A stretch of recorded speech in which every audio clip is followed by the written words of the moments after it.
Good morning. My name is Eddie Johnson, and I've been professionally performing automotive detailing ever since 1980. I say 1980 and I say professional automotive detailing since then because in 1980 is when I started getting paid for my automotive detailing trade. I actually started performing automotive detailing before then with family, friends, and myself, but I wasn't getting any money for it. It was more of a hobby. So I started off in Mobile, Alabama. In 1980, I detailed there 3 years. I left Mobile, Alabama, and I moved to the Atlanta, Georgia metro areas. I immediately got into automotive detailing as soon as I got there. And I think it was like 1991 or 2 when I started hearing this thing about flat rate. A detailer going from getting paid by the hour to getting paid flat rate hours. Now, while being in the Atlanta, Georgia area, I worked for like 3 salons, which was automotive detailing salons. And then I worked at, I would say, 4 different dealerships. And the last dealership I worked at was a Ford dealership. Between the second and the last dealership that I worked at is when I started hearing about detailers getting paid flat rate. Now I was told that flat rate supposed to give a detailer the extra incentive to go faster and try to go, that way they can make more money than they would average make doing a regular 8-hour day, which at times that was true, at times it wasn't. I also thought it was to increase, productivity, because a lot of automotive detailers, they went in a hurry to go fast. They'll get one car and they might stay on that car all day. So the dealerships and salons was losing money. So they figured if they make you flat rate, and you have more control of how much money you make, and that way if you wanted to go faster to make more money, you would do so. I left the Atlanta, Georgia metro area for the Seattle, Washington metro area in 1994 in September. Now, when I got ready to leave Georgia, I had all intentions in the world of getting back into the automotive detailing. Now, I had 2 brothers in the Seattle, Washington area before I moved out here, and they told me because of the weather, I wouldn't do good in the automotive detailing trade.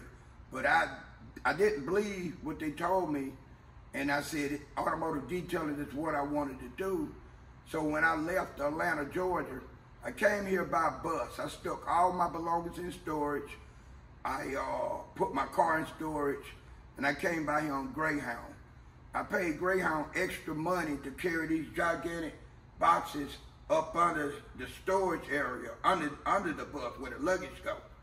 And inside that, I had 90% of what I carried with me from Atlanta to Seattle, Washington metro area was cleaning equipment. I had detail supplies, I had a high-speed buffer, I had an orbital buffer, I had a vacuum cleaner. When I get to Seattle, and when I arrive at Seattle at the Greyhound, my brother came and picked me up, and we get back to the house, and I'm getting ready to go through my personals. I'm only getting out the personal clothes. I'm not opening the boxes that got the detail equipment and supplies in it, because I marked them by numbers. That way I would know what they are. I didn't put chemicals, because the bus might have not wanted me carrying chemicals like that or detailing equipment. So I just gave them numbers. That way I knew what the numbers, by the numbers I knew what was in the box. So I started pulling out this detail stuff, and my brother said, man, you should have left that where you was. You're not gonna be able to make no money in automotive detailing. It rained too much out here. It snows too much. The sun, we don't have a lot of sunny months in the summer. So I'm hearing this, and I understand, but I'm saying, I'm gonna do me. I'm gonna see what I could do. So I started out working at 2 automotive salons in downtown Seattle. At that time, they was paying $24 per car. So that means however long it took you to do a full detail on an SUV or be it a utility truck or SUV like a Honda or any other line, Chevy, any other line that of vehicle that was considered an SUV, you still got paid the same amount of money. I noticed real quick the amount of money that they was paying and the conditions of the vehicles, because when you start talking about outdoor vehicles used for outdoor purposes, then when you start talking about family vehicles, I'm talking about Subarus, I'm talking about Chevys, I'm talking about Nissan vans, I'm talking about Dodge vans. All these different manufactured cars that's considered family or utility takes more than 4 hours to clean one up. So I did the math. And I'm like, man, I'm making $24 an hour for anywhere from 4 to 6 hours worth of work. So it wasn't no money in it. By the time I rode the bus to Seattle, by the time I bought me a lunch and came back home, I had to spend, if not all the money they paid me that day, close to it. So I decided not to go back to Seattle. I stayed in the area that my family, my brothers was living in, and for a brief second, I did warehouse. I did not like warehouse. So I said, okay, I don't know my way around. I need to find a bus schedule. I get the Metro phone number. I called them to find out what buses take you to certain areas.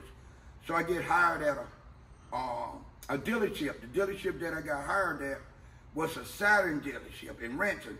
Now I had to work for Saturn for over 2 years while I was living in Georgia. Matter of fact, it was one of the last jobs that I had before I left Georgia to come out to Washington State. So I got hired on the spot. I'm working that job, and the cost of living in Seattle was so much higher than it was in the Atlanta, Georgia area. I knew I needed another job. So on my days off, I started hitting the area, and I found an automotive trim shop. At this time, this automotive trim shop was the largest trim shop in the local areas. So to explain a little bit what I mean about trim for those that don't know what trim shops are.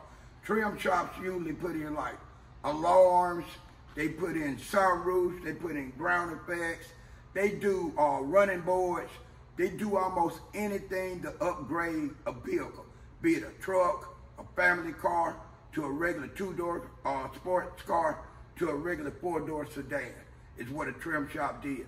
The trim shop offered me $1 more than what the Saturn dealership was paying me. So I started working for the trim shop full time, and then I started working at the Saturn dealership part-time. I worked for Saturn. Saturday and Sunday, Monday through Friday, I worked at the trim shop. Okay, with working 7 days and looking at the monies and with the cost of living in Seattle, I'm like, man, I'm gonna give myself 1 year.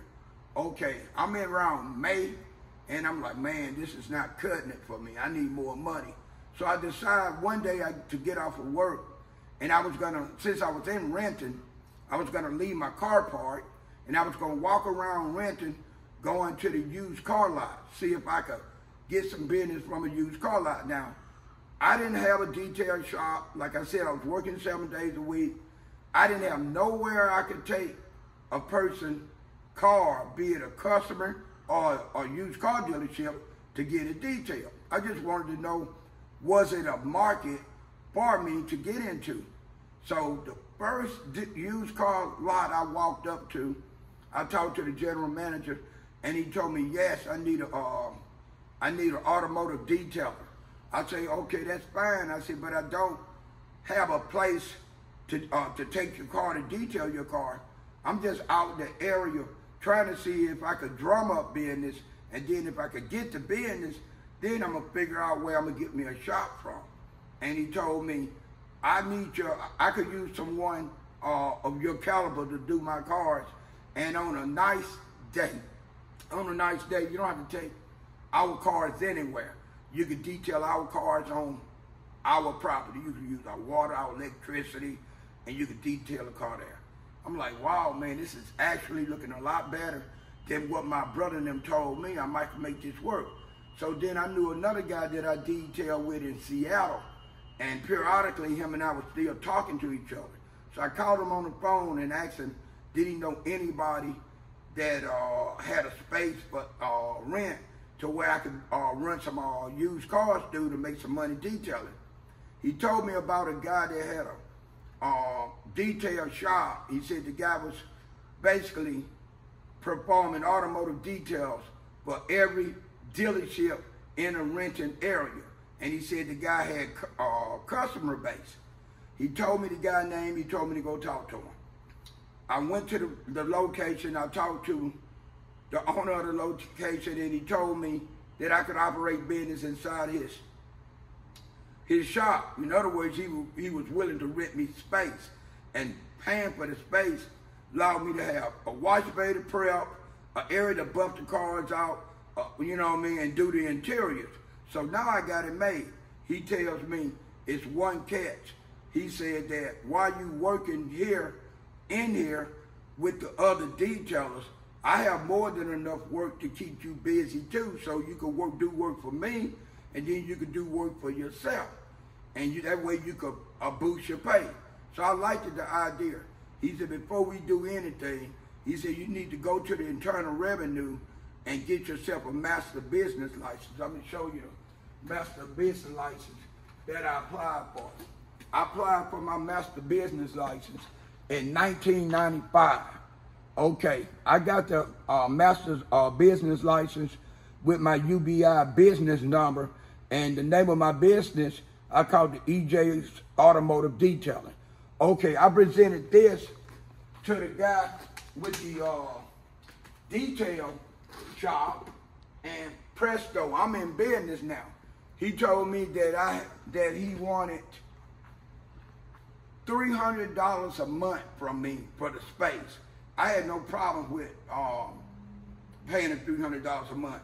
I went and got myself a second used car lot. I got rid of Saturday. I didn't need to work on Saturday and Sundays no more.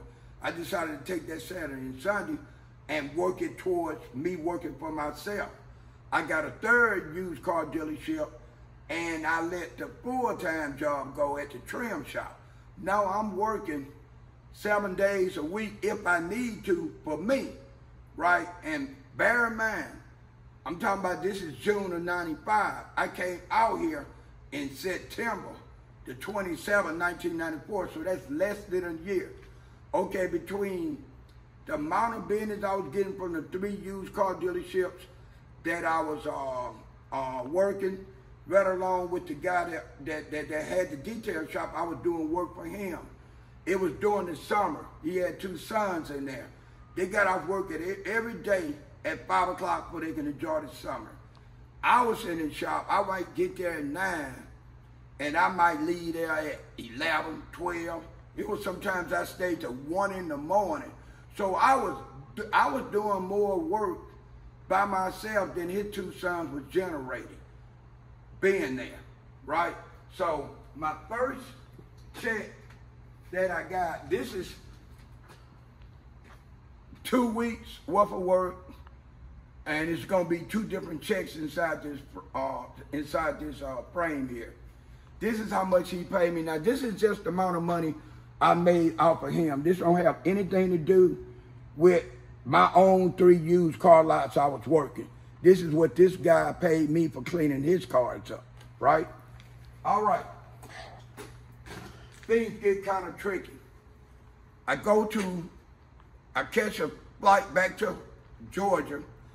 I get the car that I left, right along with some other detail supplies that I had.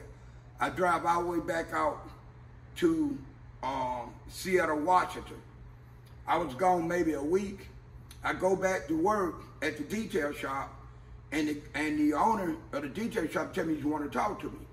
So I go in his office, we sit down, and he said, when I base your income on what you're gonna pay me a month, I based it on what I thought your earning potential were.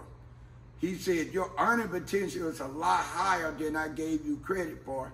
He said, you're doing more work than both of my sons together. So we're gonna do a new deal.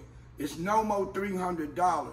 Now I want to charge you a percentage of the amount of money you make a month. I said, how you gonna know how much money I make a month?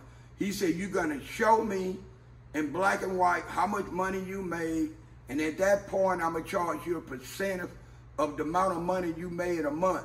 That's including the work you do for me and the work that you're doing for these 3 used car dealerships. I tell him I'm not willing to do that. I say, right now, you went from $300 to possibly $1,000. It depends on how much I hustle. So he said, well, that's the deal. If you don't want to do that, then I give you a week to move out. So I'm kind of broke up about this situation, but I'm not letting them rob me. So I move all my stuff out. I'm at home. You know, I got a little money set aside, and I tell my brothers what happened.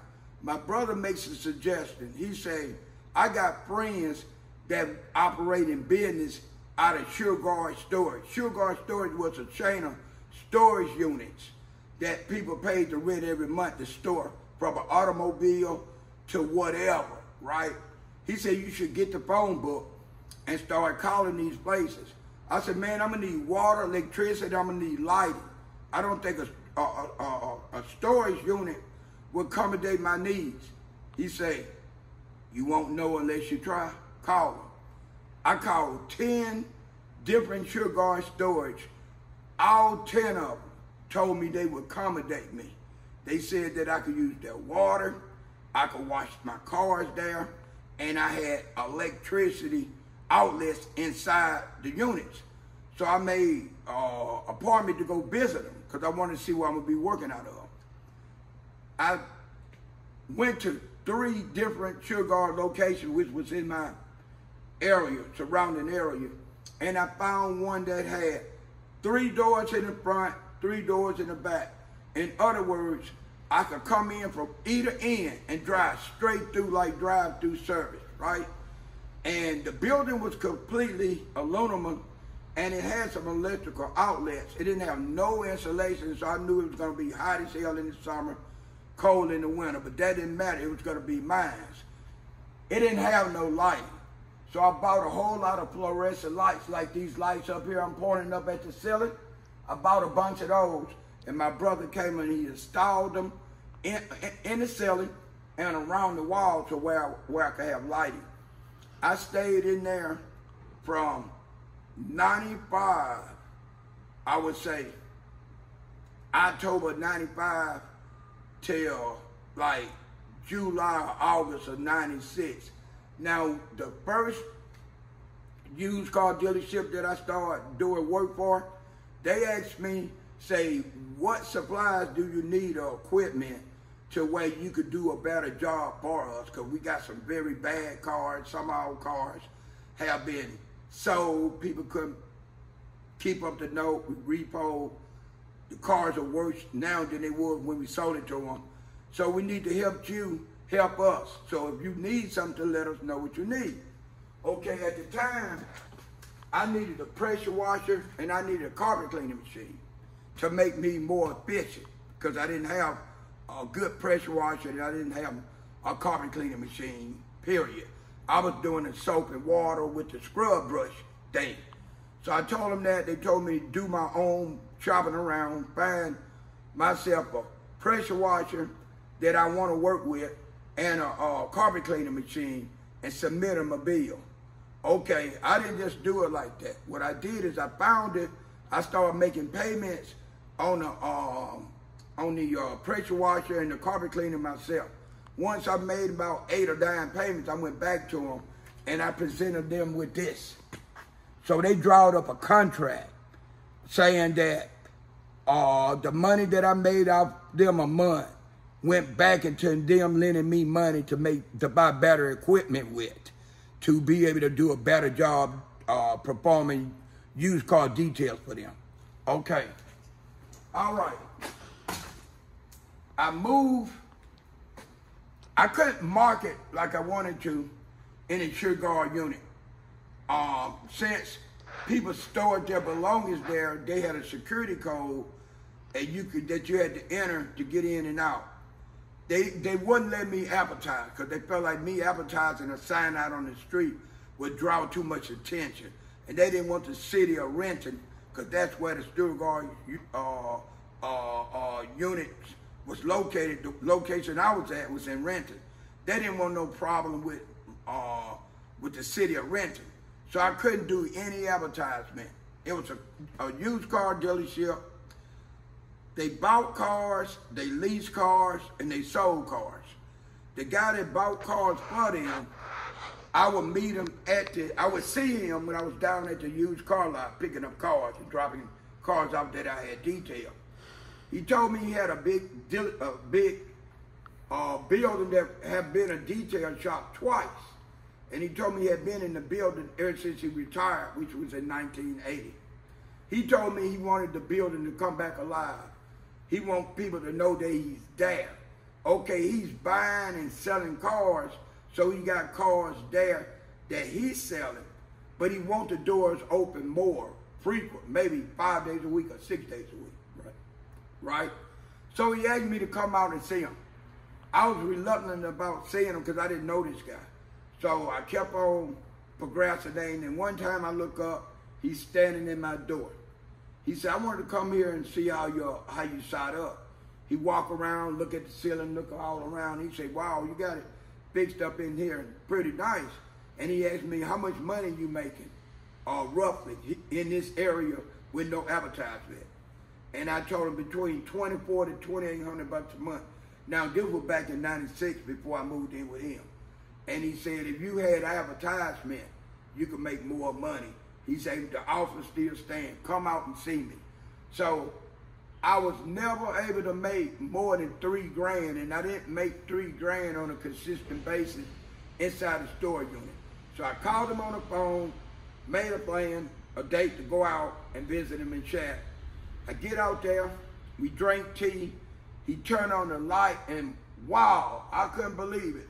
Dude had about 17 cars inside of this building that looked like from the outside it only hold maybe 5, not even 7.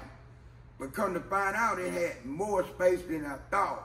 Inside, he had a bullpen with a 12-inch fence. Inside that fence, you could put 100 cars in that fence.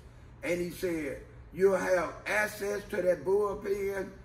All the cars that won't fit inside the shop, you can leave them out in the bullpen. He said, any car in here, you can move out, but you're responsible for moving it back in when you get through working and before you go home. This guy had all kinds of classic cars that he had bought from auction because he was in the wholesale business. He had 68 Chevys. He had 69s. He had Pontiacs. He had Oldsmobiles. All the cars he had was considered collector's items, right? So I knew right then I wasn't going to be pulling that many of those cars out. So I moved in with him, I would say December of 1996. It snowed real bad, so I couldn't open my doors until the first week in January. Just that year alone, I picked up a Dodge dealership across the street where I did all their retail details. I did their detail that was going to the, I also detailed their wholesale cars that they weren't going to keep, that they were sending to the auction. I had a Ford dealership that I detailed all their used cars. I had another dealership down the street called Sound Iberian. They had all kinds of cars because they had multiple dealerships in the Seattle metro areas. So I detailed for them. Now, I was still doing work for the Saturn dealership because I left on friendship terms with them. So I got their work. I got the guys that fronted me the money that buy to upgrade my equipment that gave me my first opportunity when I approached them about doing work for them. I got all this work and I got retail work. But see, I understood how detail worked. I knew the more dealerships that I had, regardless if it rained or snowed, the dealerships was responsible to have their cars that they was reselling to the public look a certain kind of way.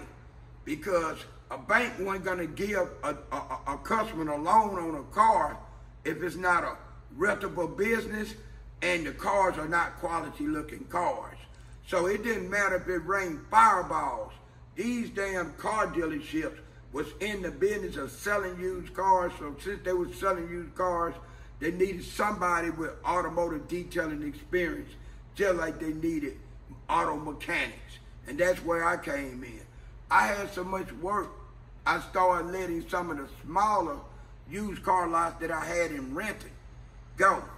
And I went from there, I would say between 97 to 1998, I ran through 19 employees. Now, here's the catch. I'm not positive about the statement I'm getting ready to make, but it's what I've seen, and this is why I'm gonna say this. When you take a business administration course, they can help you with the business aspect. But when it comes down to the experience on how many people you really need to make your business function right and to the best of ability that you could get out of that business, you need to have a certain amount of people. Now, like I said, from 97 to 98, I ran through 19 employees. And out of 19 employees, it was only 2 of them worth the money I paid them and help my business grow. Yes, to just have a 3-man operation making $4 grand and $8 grand and $10 grand a month was hard. I had to work more hours. A lot of time I worked 16-hour days, but I wasn't paying people to work for me that wasn't producing. So I got just as much done with 3 people than I did all the people that I ran through my damn detail shop. So what I'm hoping for any listeners or viewers that see this, the automotive detailing business have changed, cars have changed, chemicals have changed, equipment has changed.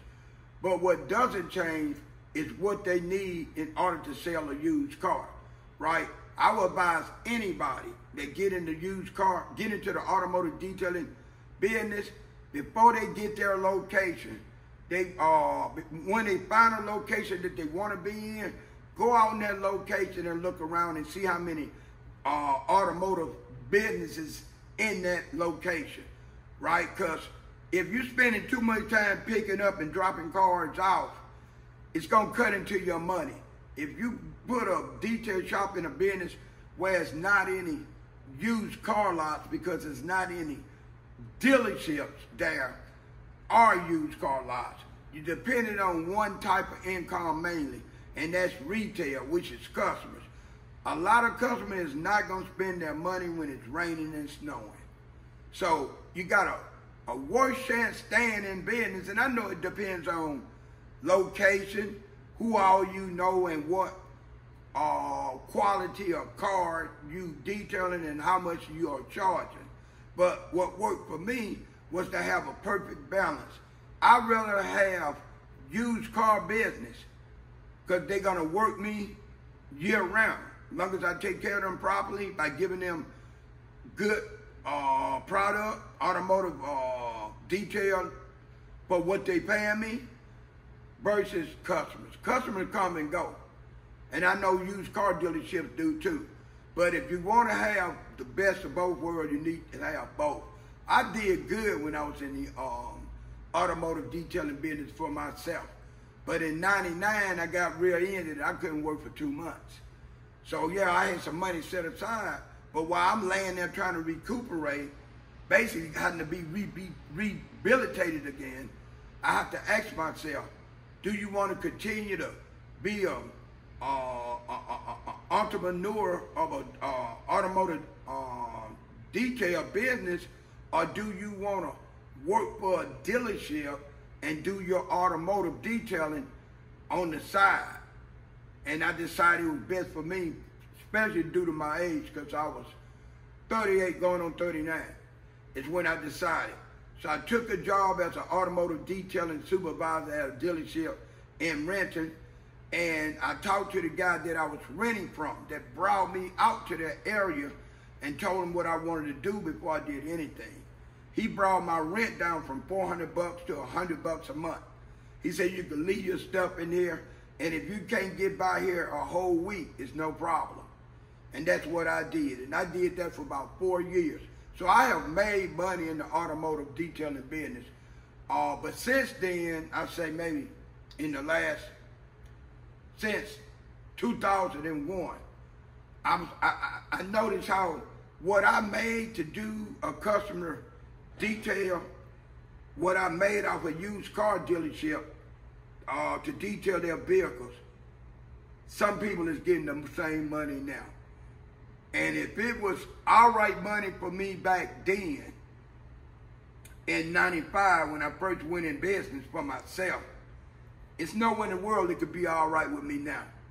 You got to have high-end clientele, and I'm talking about driving some nice, expensive cars that's willing to pay you the bucks that you need to get to make the money that I made back then. Because timing was everything, and I made the best of my time. Before I go, I'm going to tell you some more ways that helped me benefit. First thing I had to do was invest some money in my own transportation plates. It's a lot of dealership cars had expired tabs, so in order for me to drive this car without getting harassed too much by the police, I got my own plates. To make my customers feel important, because they was important to me, I had keychains that had the name of the business, EJ's Automotive Detailing, and it had my address on there, or the location of my business. And that big ass #1 you seen was on their keychain, letting them know they was #1. With EJ's Automotive Detailing. I got these plate frames. You'll be surprised at the amount of people that have been following, that be behind me when I'm driving. I had one on the front, one on the back. I have gotten calls from people, call this number, asking me quotes for detailing prices, and I asked them how did they find out about me, because I thought it might have been the phone book or word of mouth, and they told me they saw a plate frame on the back of a car that had this address on it, so, and phone number, and they just wanted to call and see if the place was legit. All right. Let's talk about promotion. Okay, I had a sign over my bay doors advertising the name of my automotive detail business, which was EJ's Automotive Detailing Business. And then I turned around and I got in the senior citizen book. It's like a dictionary, dictionary for senior citizens to go in and get coupons to give them money off on whatever services they seeking in here. Okay, I gave all my senior citizens 10% off on their details. So I wasn't just in the regular phone book under the business. I was in the senior citizen dictionary or phone book too. So it's ways to damn make yourself money. Now, the best thing I ever done, one of the best things I ever done since I've been in the automotive detailing business, was to buy myself a buffer. When I bought my first buffer, I didn't know how to buff a car, period. And I ended up sanding the paint down on my car, learning how to buff. But if I wasn't, a lot of things start with the frame of mind. I did a lot of yard work because I grew up in Mobile. Mobile have a lot of hurricanes. I did yard work for a family, and when the guy paid my brothers and me for doing the work, he started talking to us about making old dollars make new dollars. In other words, how to invest your money into something that's going to give you some form of profit out of your money. And at first I thought this guy was talking about drugs, but he told me right off the bat, I'm not talking about drugs. There's other things you can buy with your money that'll make you money. The best thing I did is when I walked inside of a pawn shop looking for something to buy, and I bought the buffer. I bought the buffer, like I said, I didn't know how to use it, or I had just got a car, and I said I would use it until I got good. And I've been using one of these in my hand, not this particular brand, I've been using one since 1979. This have made me so much money. It ain't nothing I've done to make money have made me more money than this thing in my hand. This is the tool. You know, to be honest, if I had my way, and which I did when I had my business, a lot of times I just did motors and I did exterior buff jobs. I didn't do a lot of interiors at my business, and I didn't do car washes. If you got a full detail from me, I put you on a maintenance plan that would cost me to wash your car. But if you didn't pay me to do a full detail first, you could not come to EJ's and get a wash job. I didn't waste my time making money that little, because a lot of people in their mind, a detail is a wash, windows clean, back, and tires shined up.